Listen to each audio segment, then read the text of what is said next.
In perk deck tier lists, Biker always tends to occupy the lower spots. But does it deserve the low ranking? Well, sort of. However, just being in those lower tiers doesn't mean the deck can't be effective. Truth be told, Biker isn't all that complicated, and it lays its cards onto the table for everyone to see.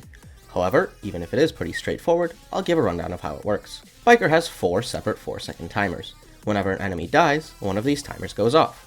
You heal for 5 armor and 5 health, and the next timer is ready.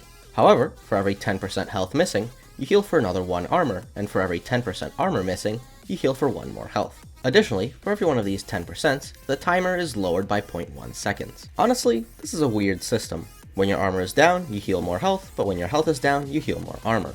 But armor goes down really easily, unlike health. Not that it would really matter. There's no practical difference between 5 armor and 15 armor, because, armor gating. But if you don't know, then the gist is that while you have armor, no enemy can hurt your health.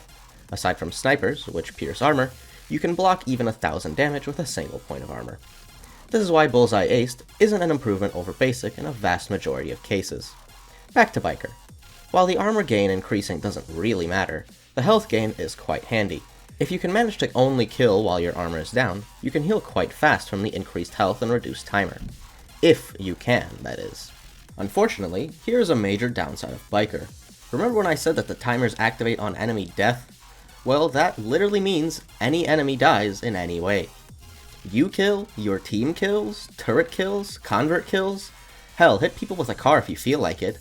Getting these timers to work when you want them to is very unreliable, so you shouldn't rely on the armor gating. But all is not lost. The one massive and practical upside of this deck in terms of armor gating is that you can safely peek corners. On most decks, you hide behind cover waiting for armor before you can peek. With Biker, you can almost always peek an angle because your armor is always building.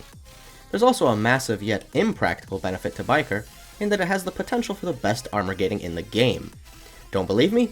In this clip, I'm not even looking at the game and I blocked 3 heavy shots. Though, like I said, this is a massive yet impractical benefit. Sometimes you get moments like that, and sometimes you just don't get anything. On the other hand, something reliable about the deck is the healing, which ends up being a nice passive flow of health. How much exactly is hard to say. Calculating anything on this deck is more or less pointless. Armor jumps up and down too fast, kills are uncontrollable, and the timers are never the same. That said, for this deck to max out, just know that your team KPM needs to be anywhere from 60 KPM to 120 KPM, which means literally nothing to anyone, but I might as well put it out there before I start the builds.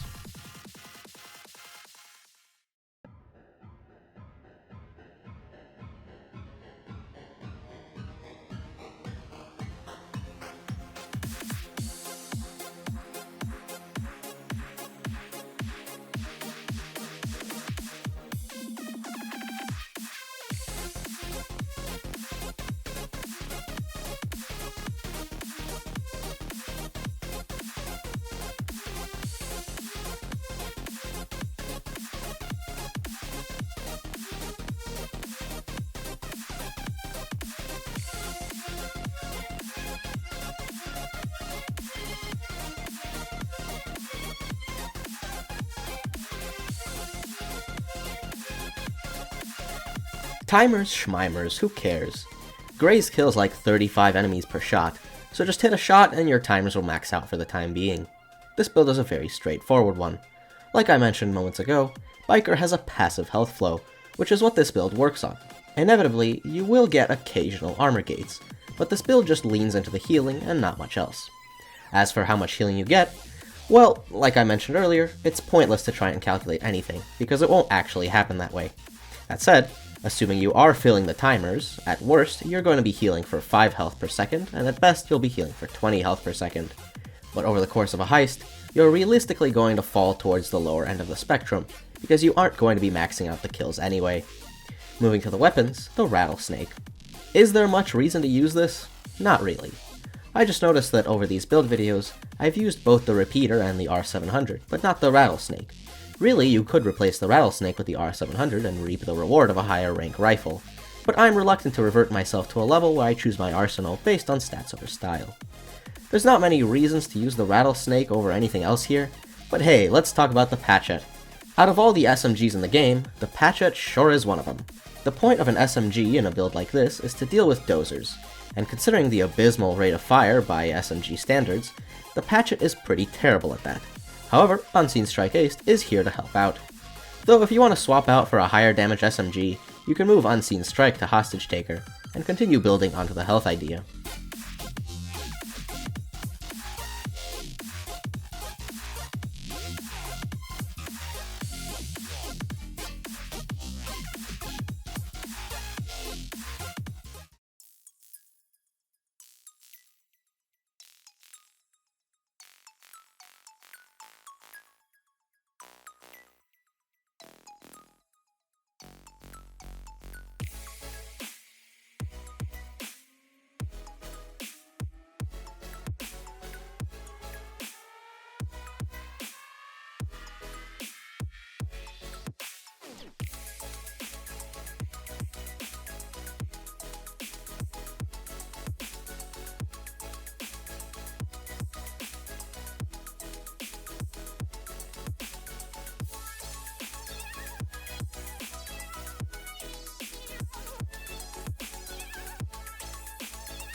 As unreliable as Biker's features are, there is one way to make it consistently better. Using Frenzy forces your health to a maximum of 30%. This means you're always missing at least 70% of your health. And the benefit of that is that you can gain extra armor. Let us rejoice. Nah, it just means that your timers will always be slightly shorter than builds without Frenzy. But is it worth losing the ability to take a heavy shot to the health? Well, I'll leave that to you. Personally, I much prefer health. I'd take the more passive Hostage Taker over the more aggressive Berserker almost any time of day, but I'm a Kingpin main, so health is in my blood. Also probably drugs.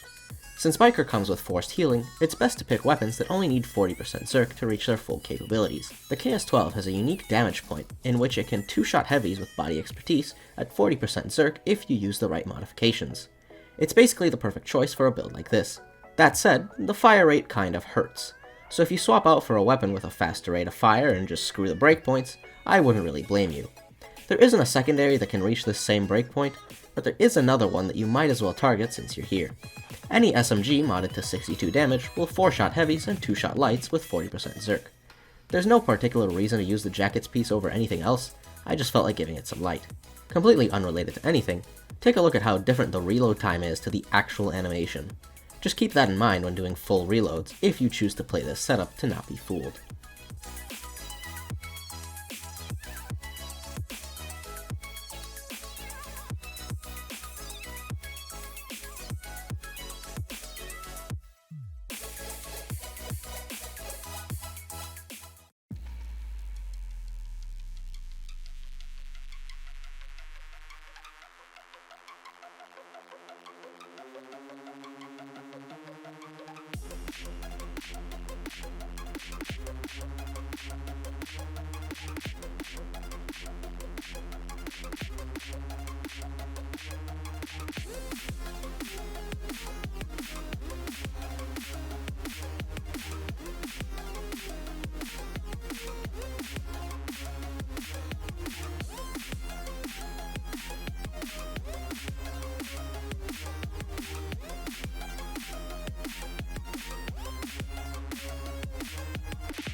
So if having Frenzy gives you faster timers, what if you use the suit to basically guarantee your armor is dropped every time you get shot?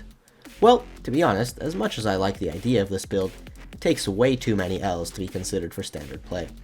The armor gating isn't reliable, we already know that. 25 dodge when sprinting will save you a shot or two over the game, and your general dodge will do something as well, I guess. Really, the survivability of this build comes from the Bullet Storm Akimbo SMGs. Kill everything before they kill you, and maybe your paper-thin survivability will work. Unless you play loud like you do stealth, just hiding away from everything, this build will lead to down upon down upon down. That aside, why did I choose the Akimbo Blaster SMGs? Pretty simple. They have the highest concealment of any Akimbo SMG. Kinda strange, because they aren't the most concealed single SMG, but I'm not gonna question that one. They're not amazing in terms of akimbo SMGs, but that's still better than a majority of weapons. The important part is that their concealment covers up for the China Puff to get to 4 detection risk, for dodge that probably won't do anything for you. The China Puff is for shield clearing mostly, but it does have one other use, being self-damage. Why on earth would you want to cripple yourself more on this build? Well, less health means shorter timers. Anything for optimization, right? Truth be told, this isn't very helpful. First off, watch out for ping. Second off, you can really only use it from near full frenzy health, and since frenzy decreases healing from Biker, you won't really need to self-damage very often anyway. If you have a death wish, then this build will surely be a death sentence to you.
Alright, so Biker can armor gate and heal when an enemy dies.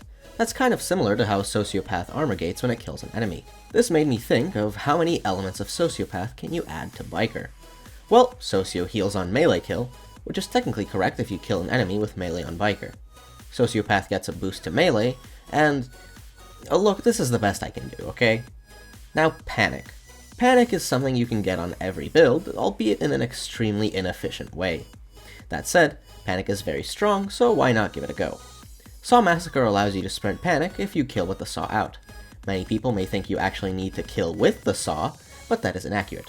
Any kills with the saw out count, be it with the saw or with throwables. Although the saw is the primary, the real primary of this build are the throwing knives. This particular setup uses throwing knives, but there's no real issue with using any other throwable that can be picked back up. Knives are optimal, as they come with sufficient damage and a forgiving amount. Though I did take fully loaded ace to replenish knives, you can skip this if your aim isn't completely atrocious. I tend to lose knives and throw them too far when in combat, so this is a skill I find really useful. I don't need to explain the saw here, do I? You hold it in front of you while you throw knives, and occasionally you can use it to open a jar of pickles. The secondary weapon is an interesting one, because it's not something I've ever used in a build video before. The reason is because I don't like electric grenades. For some reason, Payday's stunning mechanics get more and more powerful over time. Gas is significantly stronger than electricity, which is significantly stronger than fire, at least when it comes to grenade launchers. I tried this build without stun, I really did, but my aim has gotten even worse with throwables than I remember it, given I haven't practiced in so long. The last time I used throwables was on Dual Saw Mountain Master, a video I haven't even uploaded. The stun simply allows me to line up shots, since throwables don't pierce armor. There are better grenade launchers you can use here, but the Arbiter looks, sounds, and feels real cool. The electric effect does stun a lot of enemies, so you may think that it overwrites the panic from Saw Massacre. In a way, it does. However, unless you're killing enemies exactly in the epicenter of the grenade, the effect won't completely overwrite panic. When panic works, it works. It's an extremely strong effect, and you will notice enemies cowering. This build plays easily. Shoot an electric grenade, swap to the saw, and throw your knives. Just don't forget to take a first aid kit every now and then to keep your quick fix ace buff active, or else you won't have 2-shot armor. Repeat this process, and you've got your discount Sociopath. Is it amazing? No. Is it fun? I'd say yes, but that's up to you to decide.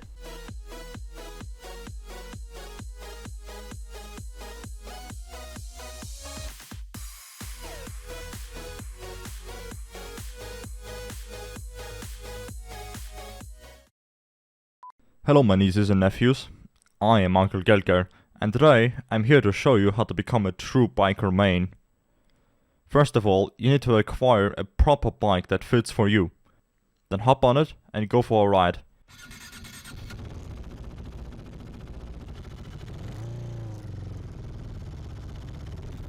Well, that would be if we were to talk about real life.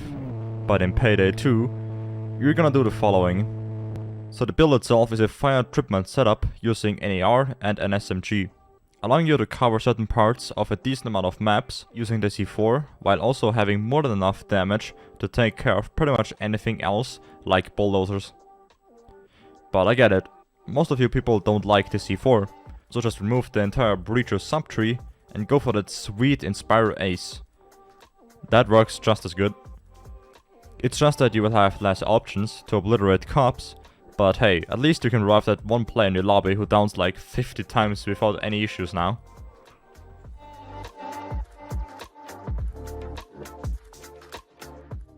Anyway, if you do go for C4, considering it comes with fire, it will allow you to defend some areas without any issues whatsoever.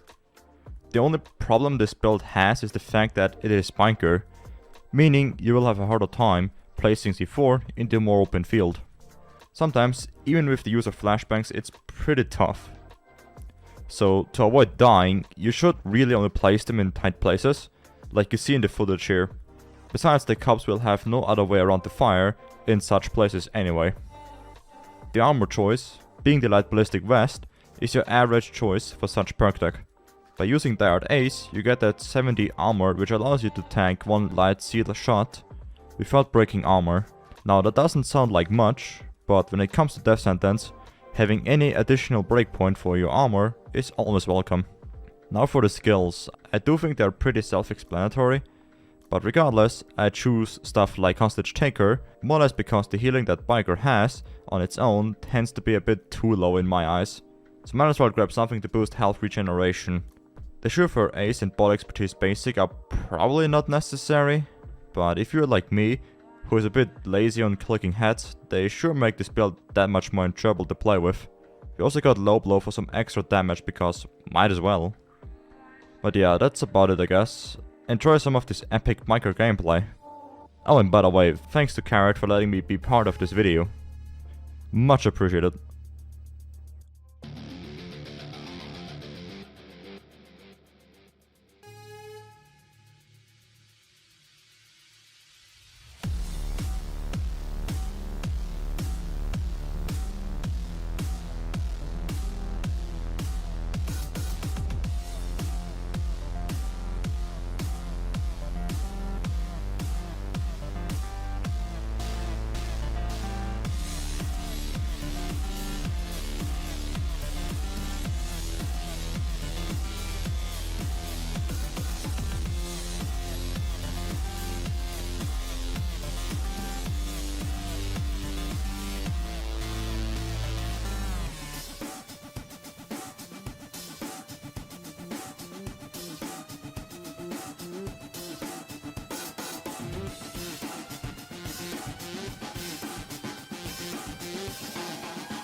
And there are your 5 biker builds of varying levels of practicality. Make sure to check out Uncle Gelgel's channel, as he's one of the few people who I see appreciating biker for what it can do. He's also a great player, but I didn't need to tell you that. You should already know who this man is. I hope you do give these builds a try, or any biker builds really. Biker is a very underrated deck, and although it's a bit inconsistent, it can be a very fun time. Like I did with Maniac, let's talk about some ways to change this deck so it can rank a little bit higher on most people's lists. The first thing that I think needs to change is the way that the kills count. I think something like how Ex-President works would be a much better deal. Your kills are still not extremely controllable, but at least they aren't as random. In regard to the actual armor and health gaining part of the deck, I feel that it doesn't really work too well for the armor department in any way aside from gating. This is an idea that may backfire pretty hard, But how about just doubling the armor you have and making it never regenerate? This way, the armor regen from the deck will still gate, but also help to build armor in a practical way. This deck would be pretty unique as a form of health anarchist, and probably still functional depending on how much armor is regenerated per kill. Let's just say that the health you regenerate will be a flat 10, independent of any values, and the armor will be 30, but increased by 3 for every 10% health missing. This would mean that at low health, you can get up to 57 armor for every kill. The timers should just not change, as they add more pointless inconsistency to the deck. This means that at full health, you can rebuild a heavy shot in under 8 seconds, and at low health, you can rebuild it in under 4. Of course, both of these are given you max out the timers, which isn't extremely likely. It may sound very strong, but comparing it to Anarchist, remember that you don't have 2-second God mode, and having team KPM of 60 is not an easy thing to achieve on most maps.